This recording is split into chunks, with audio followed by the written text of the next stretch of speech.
یہ بات ہے اس وقت کی جب شرک خدا کے اپنے گھر تک پہنچ چکا تھا، جب لوگ اپنے ہاتھوں سے تراشے ہوئے معبودوں کے سامنے سر جھکاتے تھے۔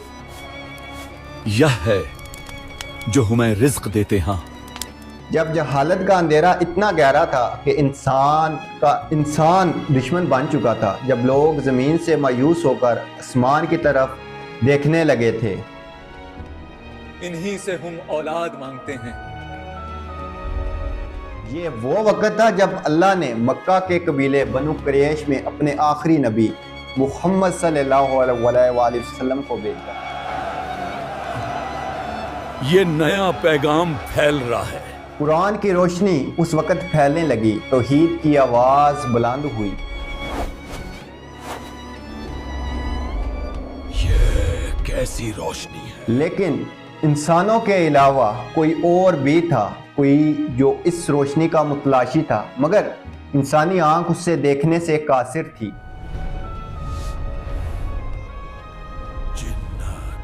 یہ کہانی ہے ایک ایسی صورت کی جس میں ذکر ہے ایک پوری جماعت کا، لیکن وہ جماعت انسانوں کی نہیں بلکہ جنات کی تھی۔ واقعہ صحیح بخاری حدیث نمبر 4921 میں حضرت عبداللہ بن عباس رضی اللہ تعالیٰ عنہ سے روایت ہے۔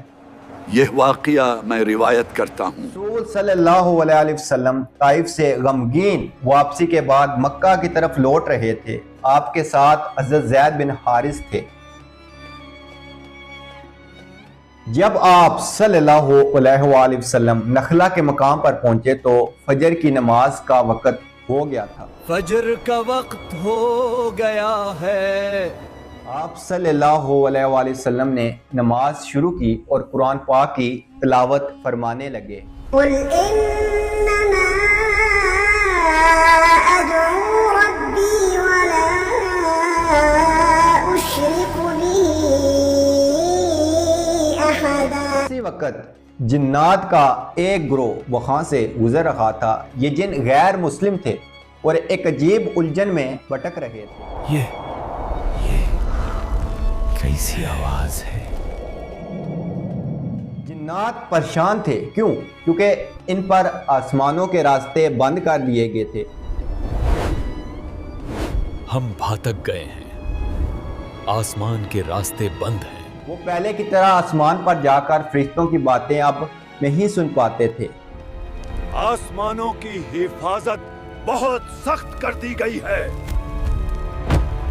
جو بھی قریب جانے کی کوشش کرتا اسے ٹوٹتا ہوا تارا مار گراتا۔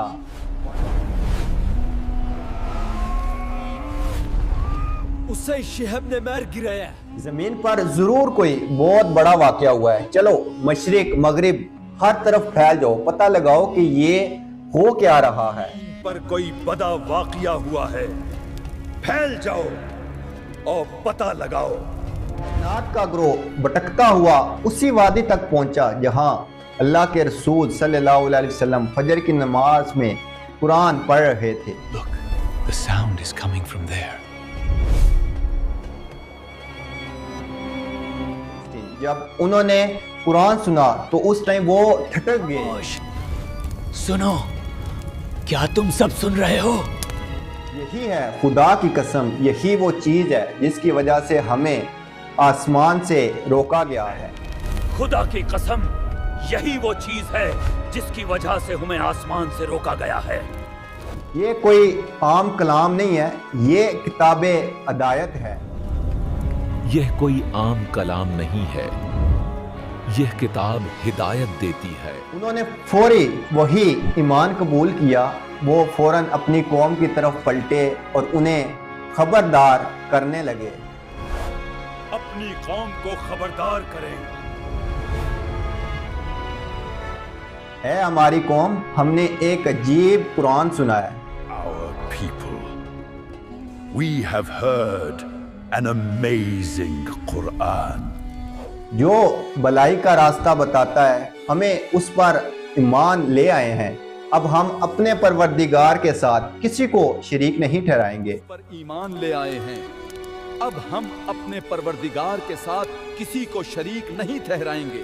اس سے پتہ چلا کہ یہ جن بھی مشرکین مکہ کی طرح شرک میں مبتلا تھے۔ بھی شرک کرتے تھے۔ اور ہم تو یہ سمجھتے تھے کہ انسان اور جن اللہ کے بارے میں کبھی جھوٹ نہیں بولیں گے، لیکن انسانوں میں سے کچھ لوگ جنات کی پناہ مانگتے تھے، جس سے ہم اس وادی کے جن کے سردار کی پناہ مانگتے ہیں۔ سب سے اہم بات، رسول صلی اللہ علیہ وسلم کو اس سارے واقعے کا کوئی علم نہ تھا۔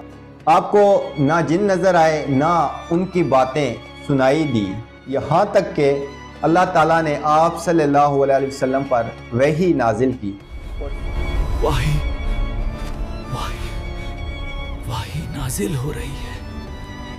اور سورہ الجن کی پہلی 15 آیات میں جنات کا یہ سارا ماجرا بیان فرمایا، اور آخر میں جنات نے یہ پیغام دیا، اور یہ کہ ہم میں سے بعض مسلمان فرما بردار ہیں اور بعض نافرمان۔ میں سے بعض مسلمان ہیں اور بعض نافرمان ہیں۔ تو جو فرما بردار ہوئے وہ سیدھے راستے پر چلے، اور جو نافرمان ہوئے وہ جہنم کا ایندھن بنے۔ ہوئے وہ جہنم کا ایندھن بنے۔ تو یہ تھی سورہ الجن۔ آئی ہوپ آپ کو پسند آئی ہوگی۔ اگر آپ کو یہ ویڈیو اچھی لگی ہو اور پسند آئی ہو تو اس ویڈیو کو ضرور اپنے دوست احباب کے ساتھ شیئر کیجیے گا۔ جزاک اللہ خیر۔